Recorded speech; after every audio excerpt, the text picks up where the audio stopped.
Chelsea crashed out of the Champions League on Wednesday night after defeat to Barcelona, but there were also reports of trouble off the pitch to make it a less than pleasant trip for supporters.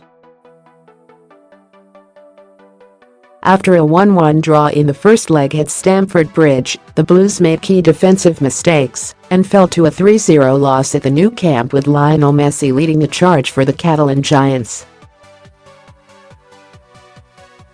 In truth, Chelsea will be frustrated as they gave a good account of themselves, but they weren't able to capitalize on dangerous moments in the final third, struck the woodwork twice, and weren't perfect defensively, which was needed in such a game.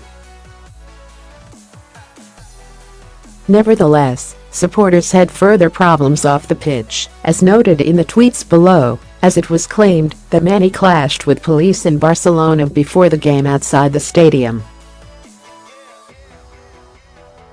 In turn, Chelsea have now launched an appeal to any supporters involved in the problems to come forward and provide further information so that they can investigate the matter further.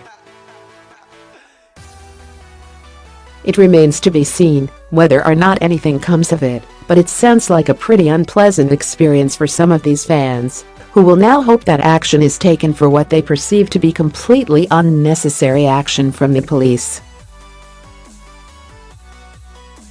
Chelsea fans have been treated like animals getting into the Camp Nou tonight. Delayed, so we missed kick-off and hit with batons when we did.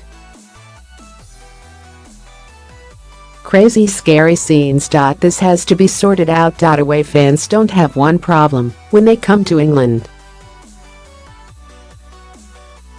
Not one.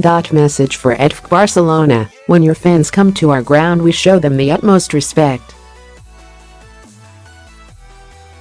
What you are doing to us at Chelsea fans is not right. Made us walk so far just to get in, then the police are treating us like animals inside.